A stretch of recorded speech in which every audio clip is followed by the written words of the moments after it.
สวัสดีครับห่างหายไปนานตอนนี้ไม่ได้เข้าป่ามาทำงานเก่าพอดีมาประดิษฐ์เขาประดิษฐ์เลื่อยสายพานเลื่อยสายพานเพราะว่าเห็นแนวขายแพงเราเลยทำเองซะเลยเขาขายที่ตก4-5 หมื่นโอ้โหมันดูแพงจังเราก็เลยลองทำเองนะครับที่ไม่ได้ลงคลิปเพราะกำลังมาประกอบเลื่อยนี่เองนี่เราเลื่อยทั้งเสร็จ ลองเลื่อยดูแล้วนี่ต้นทุนก็ไม่ใช่น้อยๆนะโอ้ถึงว่าเขาขายแพงคนจะได้แต่ละอันเนี่ยมันไม่ใช่ของง่ายๆกันนะนี่ โมเลตรงนี้ก็ต้องมาซื้อมาข้างหนึ่งก็1,800ไปเรื่อยนี่อีกซื้อมาอีก3,000 กว่าบาท6,000นะพูดต้นทุนนะไอ้เลื่อยเล่รางนี้กับไอ้ลูกกลิ้งลูกปืนโอ้เฉลี่ยแล้วตกแล้วก็ประมาณเกือบ30,000เลยนะโอ้เราถึงว่ามันแพงนี่เองทำเล่นได้ช้าตามสไตล์ผมครับทำเองได้หลายอันซื้อเอาได้อันเดียวเพราะอะไรล่ะเราทำเองเรารู้ข้อผิดพลาดเราทำใหม่อีกได้แล้วเสียเราทำอีกได้แล้วจากเรารู้วิธีซ่อมแซมถ้าเราซื้อเขาเราก็เสียไปแล้วก็ซ่อมแซมลำบากไม่รู้ขั้นตอนมันนี่ทำลูกกลิ้ง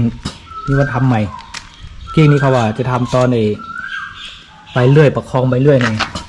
เดี๋ยวต้องแก้ไขใหม่ครับใช้ได้อยู่เลื่อยมาแล้วทำแล้วสำเร็จแล้ว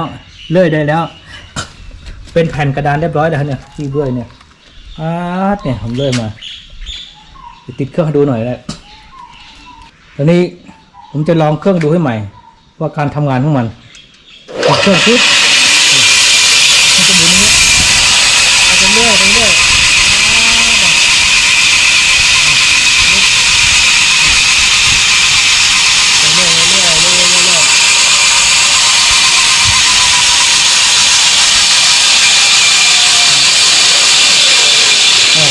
ใช้ได้ครับใช้ได้ผมทำมา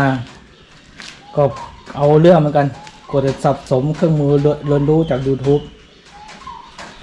เครื่องออกยังวางละเกะละกายอะไรสงสัยไฟเครื่องมือทำงาน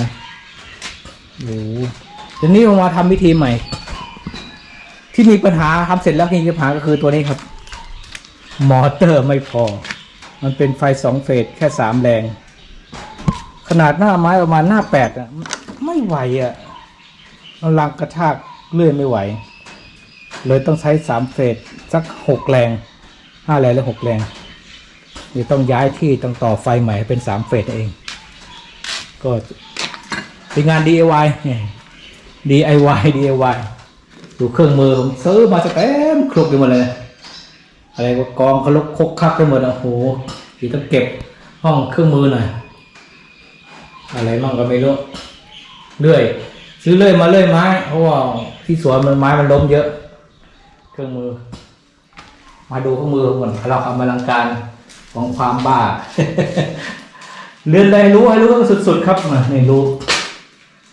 นี่ห้องเป็นห้องจับเครื่องมือรู้เครื่องมือก็กำลังทำที่กลึงไม้แต่กลึงไม่สำเร็จอีกนี่เลื่อยซื้อเลื่อยมา3 ตัวนั้นเป็นสปริง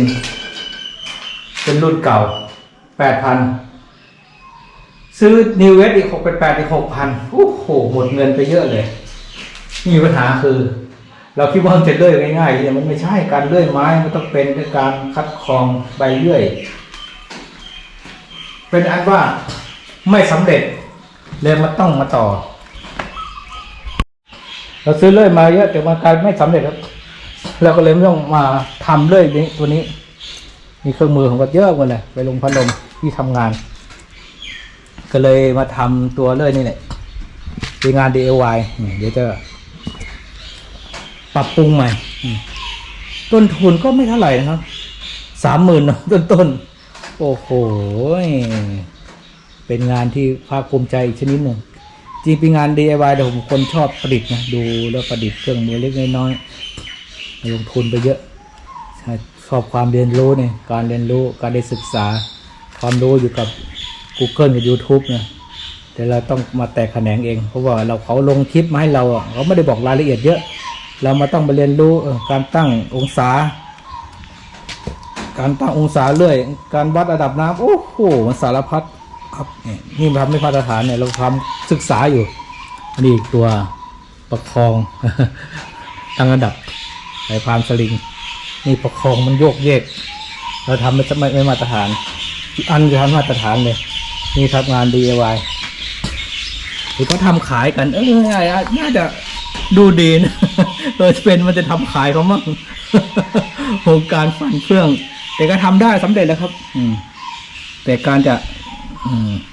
ทำตัวที่สองเอาให้แน่นอนมาตรฐานไปเลยนี่ครับก็เอางานฝีมือตัวเองมันจะมาอวดแล้วมาให้ดูให้ได้ศึกษาใครที่เรียนรู้พยายามอะไรใครไม่ซื้อเขาก็4-5 หมื่นผมว่าโอ้แพง50,000อันก็60,000เราดูแพงค่าแรงเท่าตัวนะเขาว่าค่าของ30,000ค่าแรงต้อง30,000เลยเพราะว่าทำนานกันใครจะทำที่ว่าทำเองเนี่ยอย่าเลยถ้าคิดจะทำเพื่อเรียนรู้เพื่อจะทำอีกก็ต้องศึกษาทำเองได้ครับเพราะเราทำเองได้หลายอันซื้อเขาได้อันเดียวเองตามสไตล์ของผมครับตอนนี้ก็ไม่ได้ลงคลิปนานจะเอางาน DIY ที่เราทำมาโชว์ไม่ได้เข้าป่าภาคนี้ออกมาจากป่าแล้วไปอีกก็เดือนหน้านะครับคือได้จะเข้าไปป่าอีก20 กว่าวันตอนนี้ก็จะเที่ยววัด ทำวัดตามมาสถานที่นิดๆน้อยๆติดงานเลื่อยไม้ทำเลื่อยนี่เองเลยไม่ได้ลงครับใครสนใจยังไงก็ทักมาบอกแนะนำกันได้มาปรึกษาได้ครับขอบคุณครับ